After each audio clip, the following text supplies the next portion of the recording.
बसंती रंग हो गया था बलिदान का, भारत का। बिना खड़क, बिना ढाल, बिना संघर्ष, बिना लहू के नहीं मिली थी ये आज़ादी। इस आज़ादी के लिए बहुत बलिदान दिए गए थे।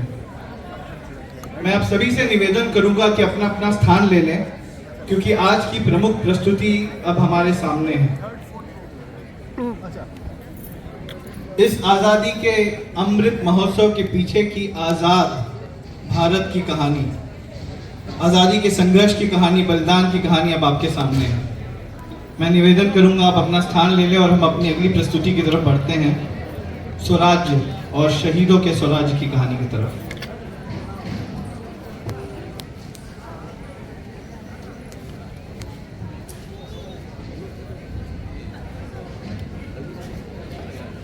सन 1923 चौरी चौरा कांड के बाद गांधी जी ने असहयोग आंदोलन वापस ले लिया था।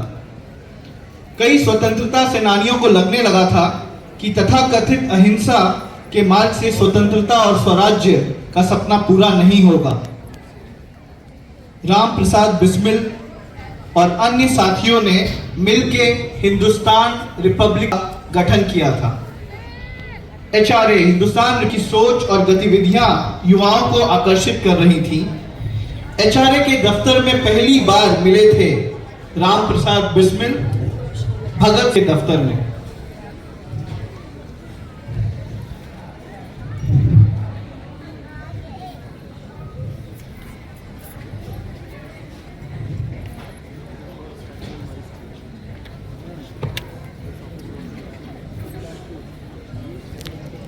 बिस्मिल जी, अरे आओ बच्चे आओ। ये है सुखदेव और ये राजगुरु। विद्या अलंकार जी की चिट्ठी मिली हमें। हिंदुस्तान रिपब्लिक आर्मी में तुम जैसे नौजवानों की जरूरत है। क्या तुम HRA ज्वाइन करना चाहते हो? बिल्कुल सर, हम आर्मी ज्वाइन करना चाहते हैं। क्यों दोस्तों? बिल्कुल बिल्कुल। तुम्हें सोच लो, कि रास्ता खतरों से भरा है।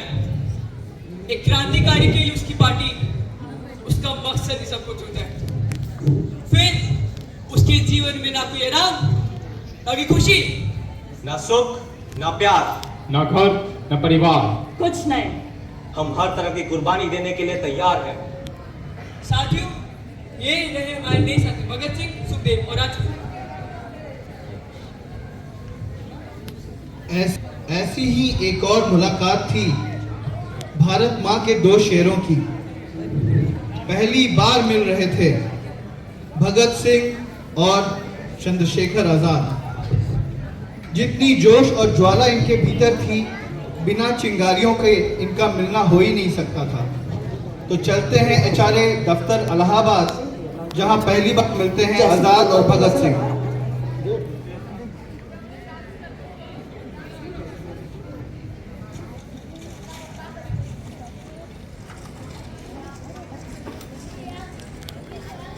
कौन है वहां पे?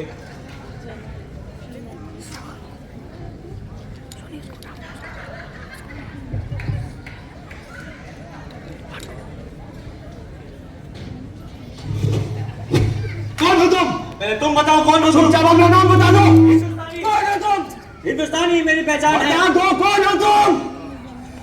भगत सिंह हमारे साथी पंडित जी हैं, और पंडित जी ये हमारे भगत सिंह। तुम्हें अपना नाम बताना चाहिए था भगत सिंह, जान भी जा सकती थी तुम्हारी। लेकिन पार्टी का नियम है, किसी अजनबी को अपनी पहचान नहीं बताते। बिस्मिल जी से तुम्हारी तारीफ सुनी थी भगत सिंह, आज देख भी लिया। आइए। भगत सिंह और आजाद हिंदुस्तान रिपब्लिक आर्मी की गतिविधियों में पूरी तरह संलग्न थे। HRA मजबूती से आगे बढ़ रहा था। तभी जॉन साइमन के नेतृत्व में साइमन कमीशन भारत पहुंचा। इस कमीशन को फैसले लेने थे। साइमन कमीशन का विरोध हो रहा था। इनमें एक प्रखर आवाज थी पंजाब केसरी कहे जाने वाले लाला लाजपत राय की। युवा सेनानियों के मन में लाला जी के लिए बहुत सम्मान था और वे एक प्रेरणा स्रोत भी थे। साइमन कमीशन के विरोध में उनके साथ भगत सिंह और साथी जुड़ना चाहते थे।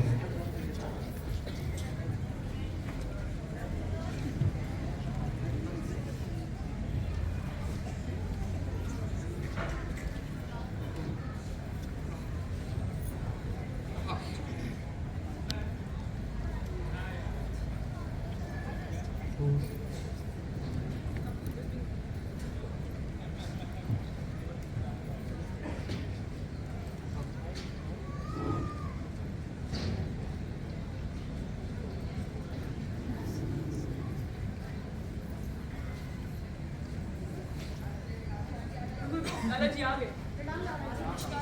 नमस्कार।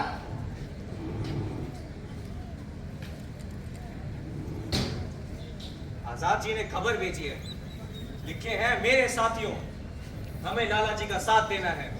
उन्होंने जरूर ही साइमन कमीशन के बारे में कुछ सोचा होगा। क्या कहते हैं लाला जी? आप सबने साइमन कमीशन के बारे में तो सुना ही होगा। जी लाला जी, अंग्रेजों ने फिर से एक नई कमेटी बनाई है। हाँ, हिंदुस्तान का भविष्य तय करेगी ये कमेटी, और इसमें कोई हिंदुस्तानी ही नहीं, पूरे देश भर में विरोध हो रहा है। 3 फरवरी को साइमन कमीशन लाहौर आएगा। हमारे स्वाभिमान को कुचलना चाहते हैं ये लोग। We need self rule, Swaraj. हमें साइमन कमीशन का विरोध करना है। उनको संदेश जाना चाहिए कि वे भारत के भाग्य विधाता नहीं। साइमन को वापस जाना ही होगा। तो आप लोग तैयार हो ना? बिल्कुल लाला जी। बिल्कुल लाला जी। हम उनका शांतिपूर्वक विरोध करेंगे। Simon go back! Simon go back! अंग्रेजों भारत छोड़ो! अंग्रेजों भारत छोड़ो! Simon go back! Simon go back! अंग्रेजों भारत छोड़ो! अंग्रेजों भारत छोड़ो! Simon go back! Simon go back!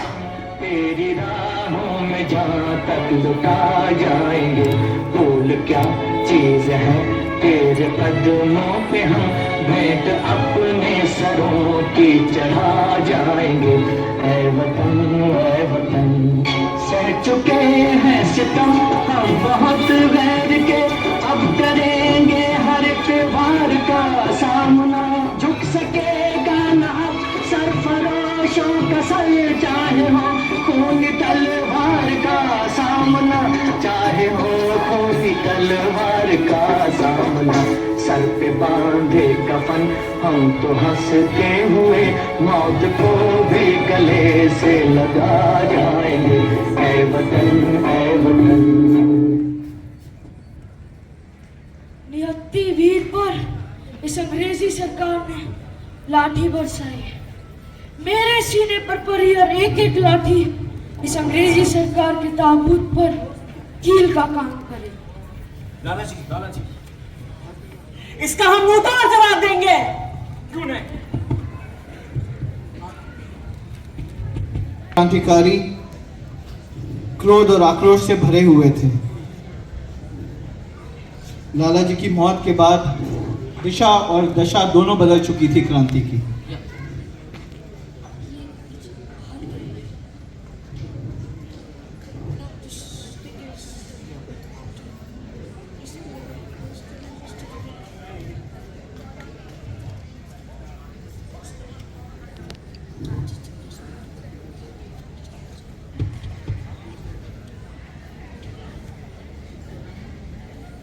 सारे देश के मुंह पे चाटा लगा है लाला जी की हत्या। 2 पुलिस वाले पीट पीट के जान ले लेते हैं और कोई कुछ कर ही नहीं रहा। कर क्यों नहीं रहे? कर रहे हैं ना। कांग्रेस निंदा कर रही है, हिंदू महापरिषद बकवास, सब बकवास। सच तो यह है कि सब नपुंसक की तरह हाथ पर हाथ धरे बैठो बस। इसका जवाब हम देंगे। स्कॉट की जान लेकर। बिल्कुल सही, सिर्फ यही एक तरीका है उन्हें सबक सिखाने का और उनके दिलों में खौफ पैदा करने का। तो फिर हो गया, मैं भी हेडक्वार्टर में घुसकर स्कॉट को उड़ा देता हूँ। ऐसे नहीं राजगुरु, लाला जी की मौत के बाद पुलिस ज्यादा सतर्क हो गई है। जो भी लेना होगा हमें सोच समझ के लेना होगा। हम भेष बदल के जाएंगे और इस काम को अंजाम मैं दूंगा। तुम अकेले नहीं जाओगे भगत, हम सब तुम्हारे साथ चलेंगे। तो तुम सब आना चाहते हो? बिल्कुल। सोच लो, अगर कल पकड़े गए तो अंजाम एक ही होगा, फांसी। सब सोच लिया। आओ साथियों, सरफरोशी की तमन्ना अब हमारे दिल में है। देखना है जोर कितना बाजुए का दिल में है लिए हथियार दुश्मन दाव में बैठा उधर, और हम तैयार हैं सीना लिए अपना इधर। खून से खेलेंगे होली अगर बदन मुश्किल में है। सरफरोशी की तमन्ना अब हमारे दिल में है। देखना है जोर कितना बाजुए कातिल में है। इनकलाब जिंदाबाद, इनकलाब जिंदाबाद, इनकलाब जिंदाबाद, इनकलाब जिंदाबाद। ले लो निशान, अकबर ले लो अकबर, आज की दादा अकबर। शॉल ले लो शॉल, अकबर ले लो अकबर, आज की दादा अकबर। अलग निरंजन, अकबर ले लो अकबर, आज की दादा अकबर। अलग निरंजन। सस्ते सस्ते शॉल, शॉल ले लो निशान।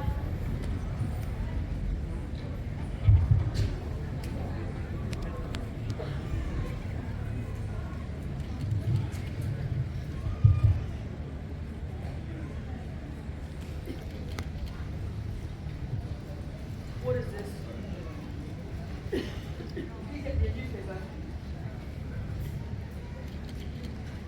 अरे ये तो स्कॉट नहीं है। तो क्या हुआ? वो भी तो उसमें से एक ही है, उड़ा दो इसे। सॉन्डर्स!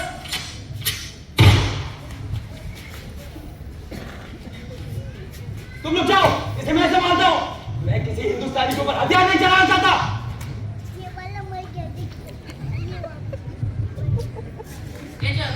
कौन थे वो लोग? उसको सारा स्क्रिप्ट याद उनका नाम बताओ। उनका नाम नहीं जानता पर एक ने पगड़ी पहन रखी। Let's go get them.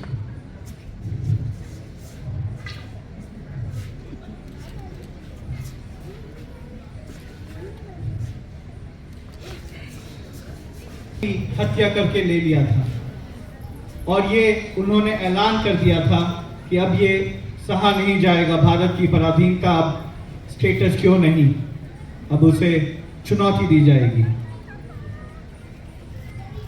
क्रांति का नाम लेते ही आता है मन में नाम भगत सिंह का। पर कौन थे भगत सिंह, कैसे घर से आते थे, उस शेर को जन्म देने वाली कौन थी उनकी मां? उनका इंतजार कर रही है पंजाब का एक छोटा सा गांव, भगत सिंह का घर।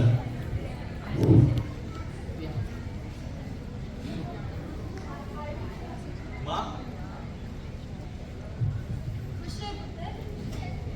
आ गया भक्ते, याद आ गया तुझे कि यहाँ तेरी माँ भी है? हाँ माँ मैं आ गया। कि पहले तो बहुत तेज भूख लगी है, खाना तो गरम गरम मिलेंगे, इसके साथ रोटी शोटी हो जाए मक्खन के साथ तो। चल चल, मक्खन मुझे मत लगा, बस मेरी एक इच्छा पूरी कर दे। कैसी इच्छा माँ, तू बोल पर। तू शादी कर ले। पर माँ तू तो जानती है। मैं ये नहीं कहती कि तू जो कुछ कर रहा है वो गलत कर रहा है, पर किस माँ की इच्छा नहीं होती कि उसका बेटा घोड़ी चढ़े। हाँ माँ, लेकिन क्रांति।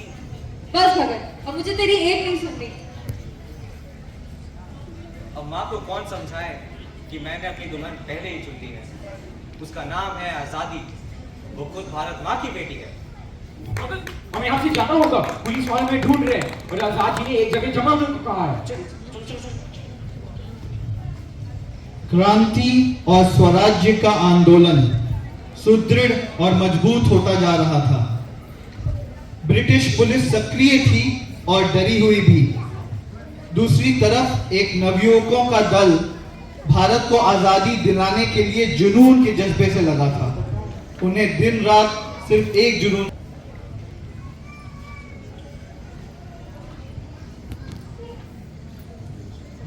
आजाद जी, अंग्रेजों ने हमें आतंकवादी घोषित कर दिया है, कहते हैं हम टेररिस्ट हैं। अगर वो ऐसा सोच रहे हैं तो हमें गोली से नहीं, गोलियों से ही बात करनी होगी। अब इनके दिमाग और कान बम धमाके से ही खुलेंगे। कलकत्ता में एक आदमी है, केमिस्ट्री का प्रोफेसर जतिन दास, वो हमें बम बनाना सिखा सकता है। अब हम चुप बैठने वाले नहीं हैं। इस धमाके से इंग्लैंड तक हिल जाएगा। बिल्कुल, लेकिन एक बात याद रखो, जो जाएगा वो लौट कर नहीं आएगा, अपनी गिरफ्तारी देगा। और गिरफ्तारी देकर हम ये साबित कर देंगे कि हम जो कर रहे हैं वो सोच समझ के कर रहे हैं। इस एक्शन से हम अपनी आवाम की नजर में आ जाएंगे और अंग्रेजों के गढ़ में रहकर अपनी आवाम का विश्वास जीतेंगे। मैं भगत के बात से सहमत हूं। आओ साथियों, इनकलाब जिंदाबाद, इनकलाब जिंदाबाद। इस एक्शन में बटुकेश्वर तुम मेरे साथ चलोगे। क्यों नहीं भगत? तो 8 अप्रैल 1929 जगह थी सेंट्रल लेजिस्लेटिव असेंबली, नई दिल्ली। मकसद था एक धमाका जो बहरों को सुनने पे मजबूर करेगा।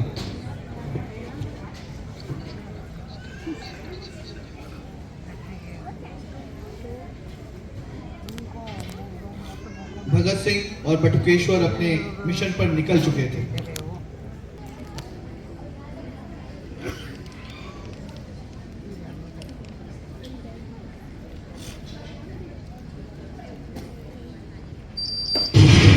Long live revolution! Down with imperialism! Long live revolution! Down with imperialism! Long live revolution! Down with imperialism! Long live revolution!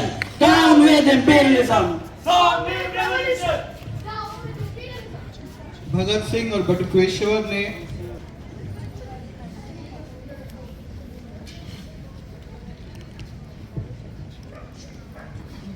Bhagat Singh और बटुकेश्वर ने अपनी गिरफ्तारी दे दी है। अभी हमें बहुत सतर्क रहना पड़ेगा। पुलिस किसी भी क्षण आकर हमें गिरफ्तार कर सकती है।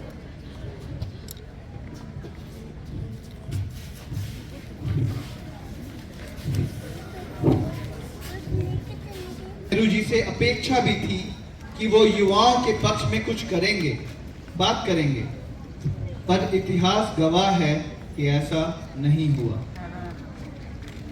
इतिहास इस बात का भी गवाह है कि आजादी के कुछ दीवानों ने कैसे भारत माता के लिए अपना सब कुछ बलिदान कर दिया।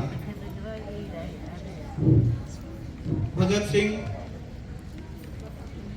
और साथियों पे अंग्रेजी हुकूमत और ब्रिटिश पुलिस बहुत अत्याचार कर रही थी, उन्हें टॉर्चर किया जा रहा था।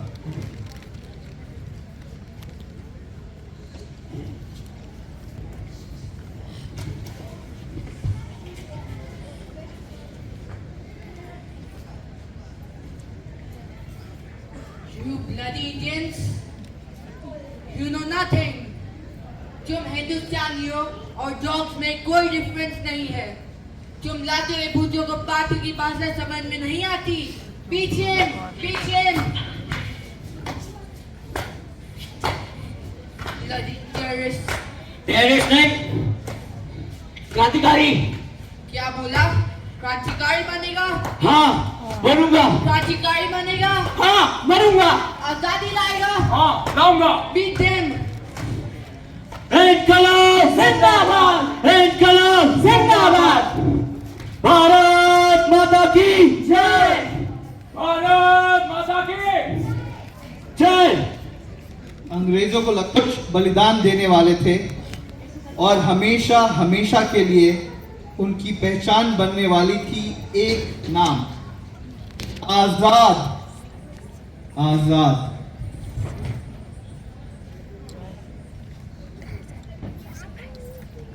भगत सिंह हमारे बाकी के साथी अंग्रेजों की गिरफ्त में है। उन्हें लगता है वो अपने जुल्म से हम क्रांतिकारियों का जज्बा कमजोर कर सकते हैं, बट उन्हें ये नहीं मालूम कि हम आजादी की दीवारों में से कोई घुटने टेकने वाला है नहीं। पर आजाद जी, क्या हम उन तीनों को छुड़ा नहीं सकते? या गांधी जी या नेहरू जी कुछ नहीं कर सकते? करने के लिए तो बहुत कुछ कर सकते थे, बट अभी मुझे उससे कोई उम्मीद नहीं। और सुनो, अंग्रेज हमें ढूंढ रहे हैं, भूखे भेड़ियों की तरह हमारे पीछे पड़े हैं। हमारे बाकी के साथियों को बता देना और सतर्क रहना। जाओ, हमारे बाकी के साथियों को बता दो।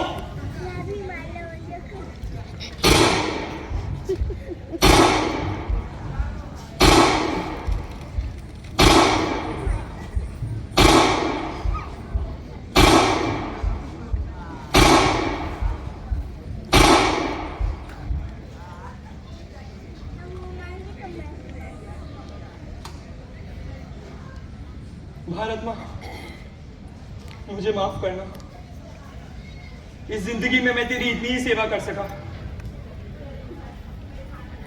मुझे माफ करना मेरे साथियों।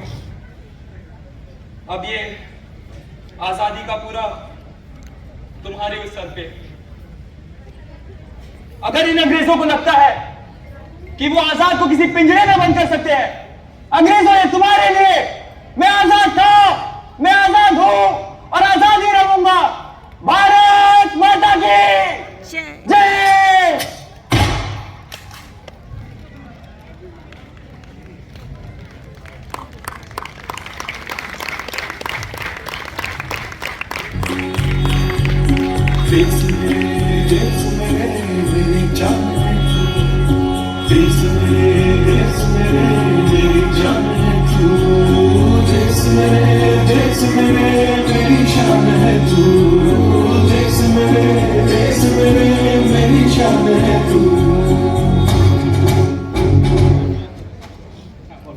बना रहे हैं तो इस आज़ादी के पीछे के आज़ाद को याद रखना ज़रूरी है।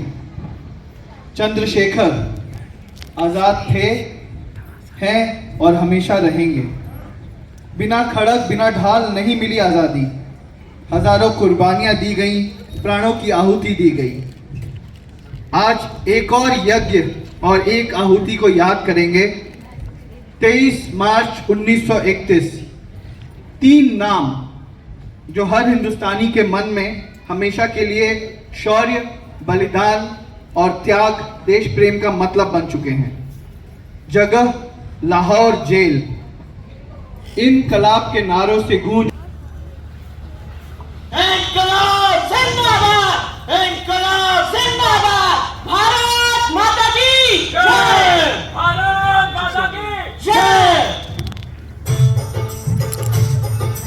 और आज इतिहास को पीछे मुड़ के देखिए, वो हमारे बीच आ रहे हैं। मेरा रंग दे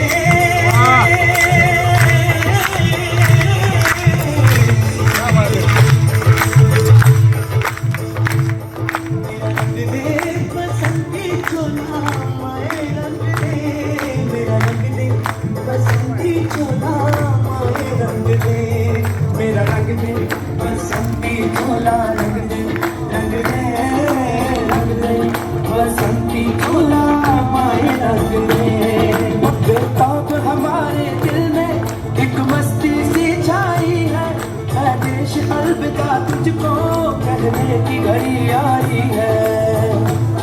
महकेंगे तेरी फिजा में हम बन के हवा का झोंका, किस्मत वालों को मिलता ऐसे मरने का मौका।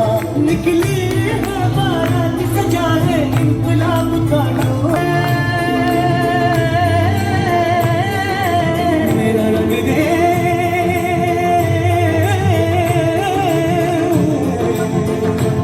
मेरा रंग दे बसंती चोला रंग दे रंग दे रंग दे बसंती चोला मेरा रंग दे बसंती चोला रंग दे रंग दे बसंती चोला माए रंग दे।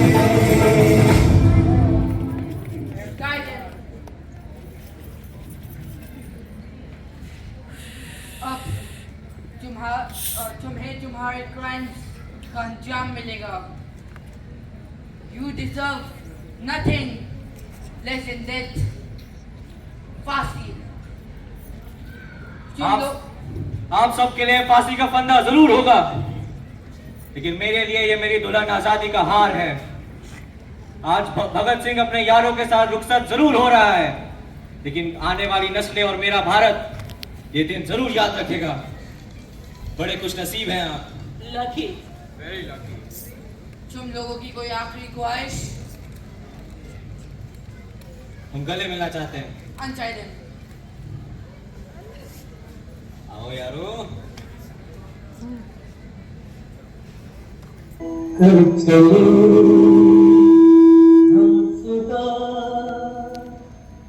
जानो तन साथियों,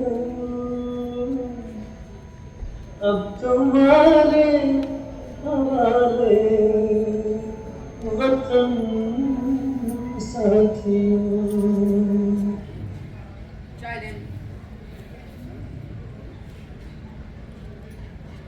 इनकलाब जिंदाबाद, इनकलाब जिंदाबाद, भारत माता की जय, भारत माता की जय। Hang them till death.